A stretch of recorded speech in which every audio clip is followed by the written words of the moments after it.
Hey, what's up, guys? Jason with RC Off-Road Racing. It's been a little while, and anyway, I got a new truck, same truck I have. I got a really good deal on eBay. It's missing a few things, so I'm just going to kind of build this as a project truck, and it turned out to be, it's old, it's not used. The chassis has no scuffs on it. It's got one little scratch on it.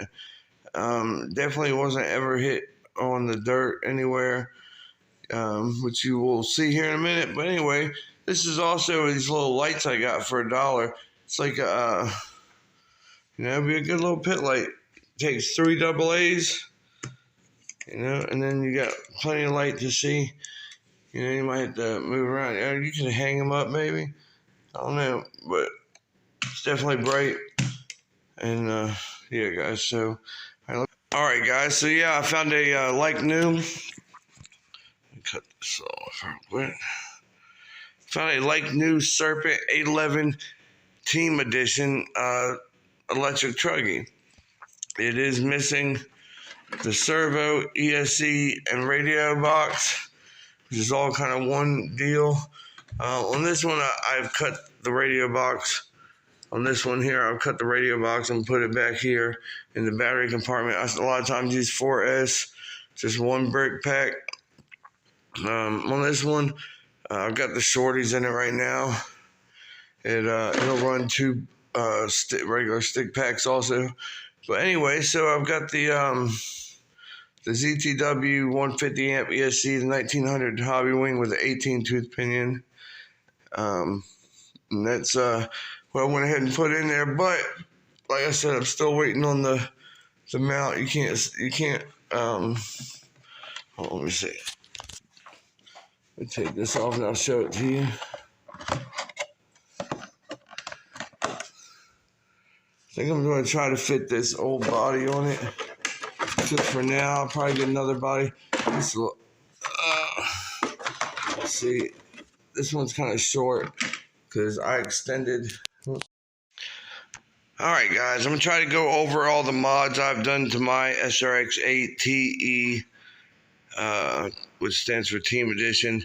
This was a nitro. The guy told me when he got it, he converted it to the electric, and it came with a new chassis, bunch of different new parts. I think new front dogma, or the drive axles, front or rear, one or the other. They changed the length on them. Let's see what else. All right, guys. So let me start at the front. The first thing that I'm going to get to is I've upgraded these. These are SRX-8, which the truggy, the buggy, they all use the same little hinge pins here for the shocks. They're actually thicker than these ones.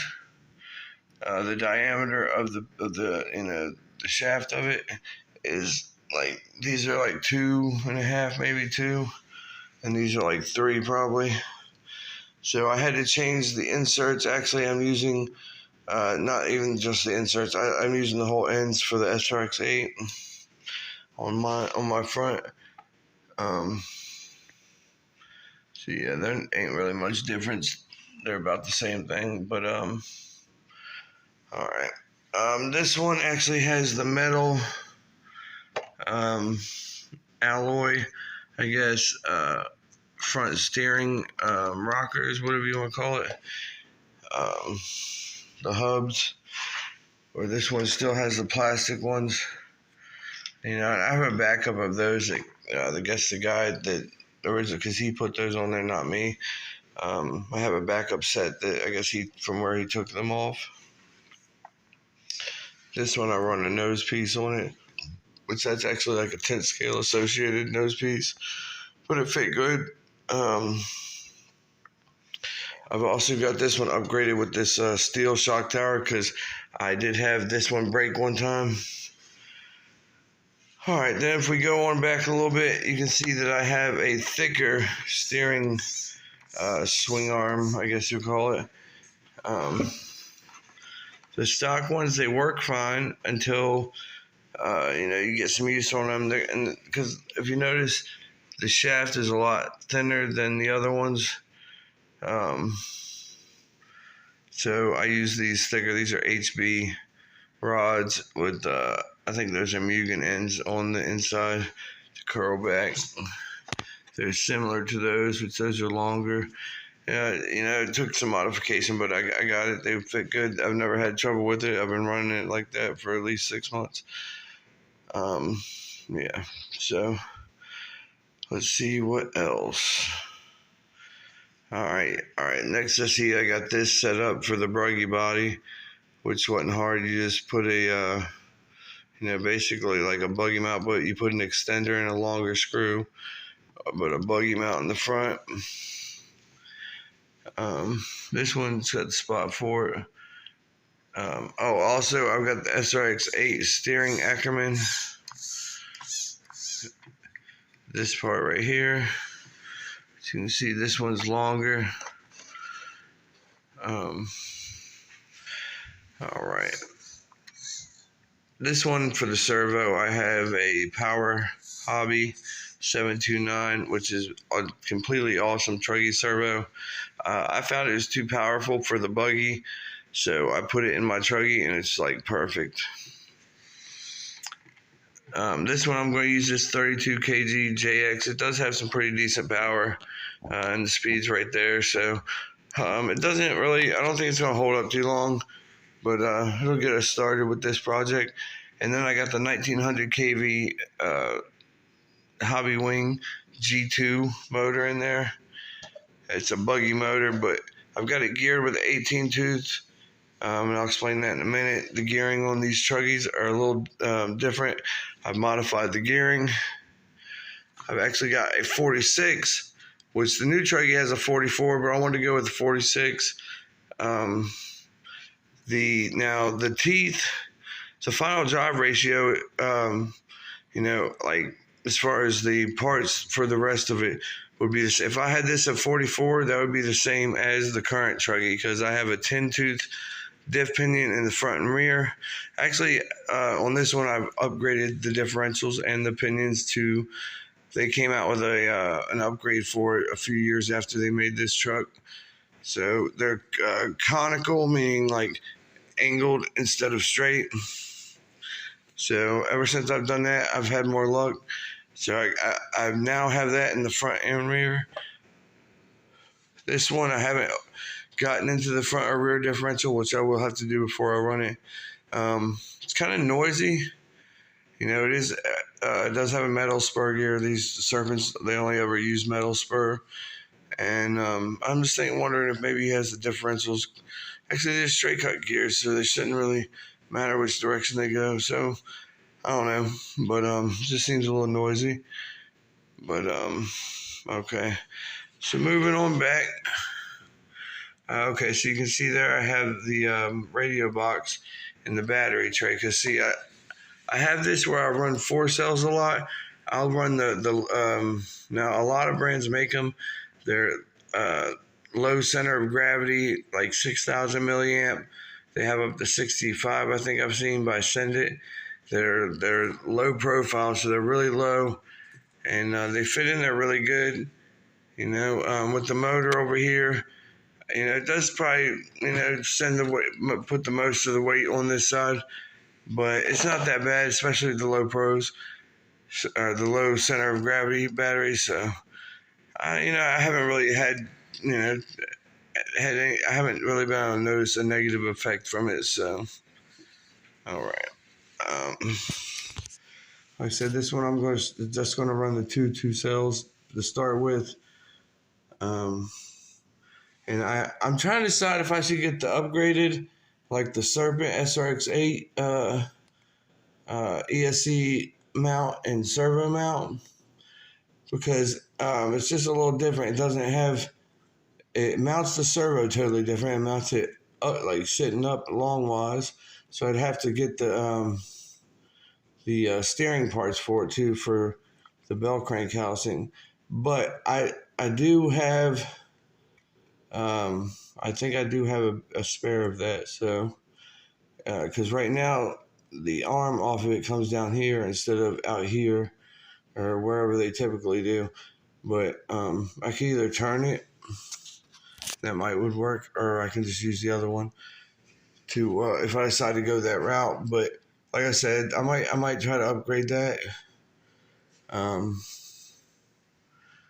Let's see. Just and the reason I would do that is because I like having easy access to the diff, and that's the reason why I got rid of it here, because now I can take the center diff, bracket holding the center diff down, and I can just pull center diff out, no problem.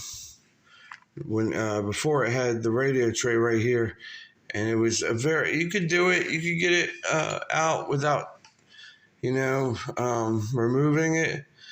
It was a pain in the butt. I'd done it once or twice. It usually just be easier to remove the whole ESC servo mount area or mount piece. So, all right. So let me think about see if I got any other parts I want to tell you about. Oh yeah, we gotta get to the back here. All right. So for this one, I've also upgraded the rear shock tower to the SRX-8. You can look at that one. That one, let me come around back here.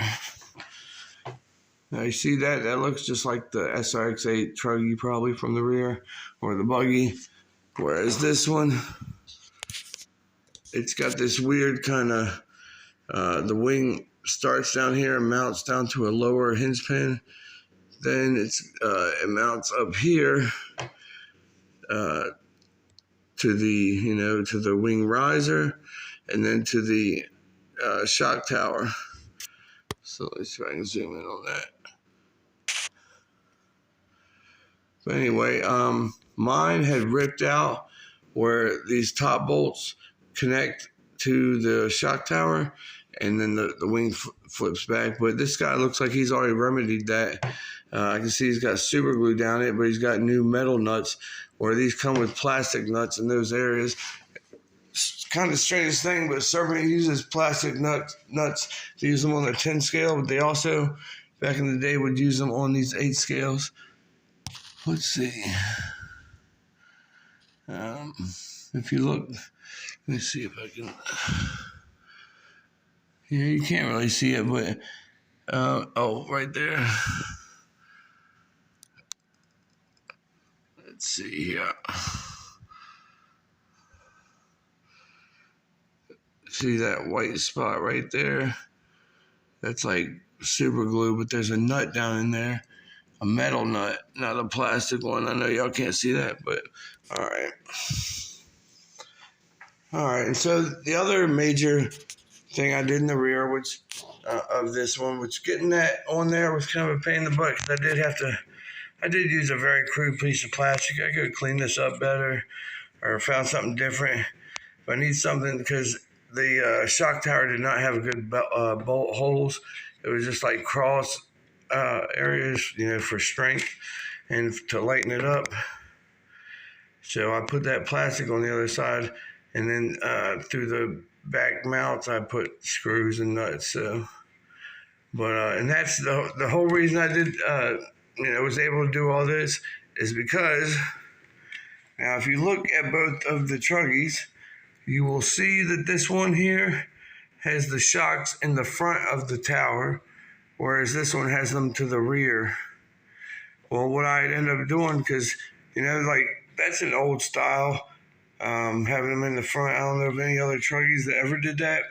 I know 10 scale used to. That's why they had bodies that kind of look like this. I've cut it off mostly, but the rear would raise to go over the rear shocks. But anyway, so yeah, I don't know if I'm going to do that to this one. I probably will. I'm definitely going to drive it and compare it before I do. But anyway, so so I essentially what I did is I just took off the took the shock tower and the wing off and this off, and the sway bar, and then literally spun it around. So now I want to show you what I mean. See, now it was kind of a pain in the butt, and I could modify this even better. Probably cut out the centerpiece, put little slits here in the end to be able to change the sway bar easier. This one I had to bend to get down in there, then bend it back forward. But anyway, so now it's like a typical Truggy. It's at the rear. And on this one, you see how the sway bar goes around front and the shocks are in the front. You know, so it's like I was just trying to make it more modern, and it's got all this, so it makes it really tough to change the rear differential. Getting all that out of the way was really awesome. Yeah, it's pretty cool. So I probably will do that. I did have to modify these front, these mud guards. I took them off and just bolted them on there, screwed into the plastic and put screws into it, and it held it just fine. I feel like there's one other thing I had to do. I'm trying to remember here.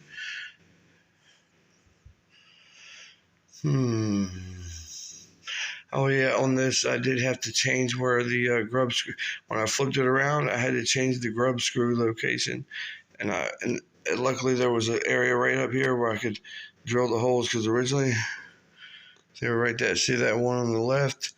That was the original screw for the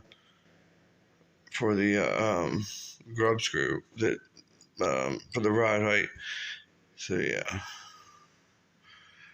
Oh yeah, and this was pretty much the last thing I had to. This one I extended so that it would fit this, because I had to trim a lot off the back of that. Because whether you're running one 4S or even just two 2Ss, two 2Ss ain't as much, but I can't even run full size 4Ss over here now because I trimmed off enough. Before I had it, the body would come down like here. And for the low center of gravity 4Ss, it did just fine. But for like a full size one, I had to trim off more. But yeah, guys, that's about it. I did have to route the wires under the back there to go to the radio box. I got them shoe glued down there. They ain't going nowhere. Also put these foam blocks on the side. Which ain't that hard. You just gotta get the right kind of foam and have a good way to cut it. Cutting it was the hardest thing. Then just put some holes and some zip ties, throughout your little side skirt to make it fit. Yeah, guys. So then, obviously, I modified the battery straps on here because this one comes with some crap like that. So yeah, So yeah, guys, this is like a heavily modified version of the Serpent. Let's see if we can get a good little shot of both of them. So this is what it originally was. And this is the beast now. So yeah, guys, I'm going to get it running. Run this 1900 in it, because I just like 1900 motors. They're really smooth. Might have to gear it up a little bit more, maybe to a 19, even maybe a 20. I got up to a 21, so I don't think we'll have to get that high. But I'm thinking maybe I can get like a techno body for it, so I don't have to pad too much out. But I'm thinking about getting a techno, bruggy body. Or maybe an old techno body. They're just, one of them narrow ones. I don't think it'll fit because they get real narrow at the back. All right, guys. Thanks for watching. Please like, comment, and subscribe. If you have any questions, drop me a line. I'll be glad to help you. All right, guys. Y'all take it easy. Later.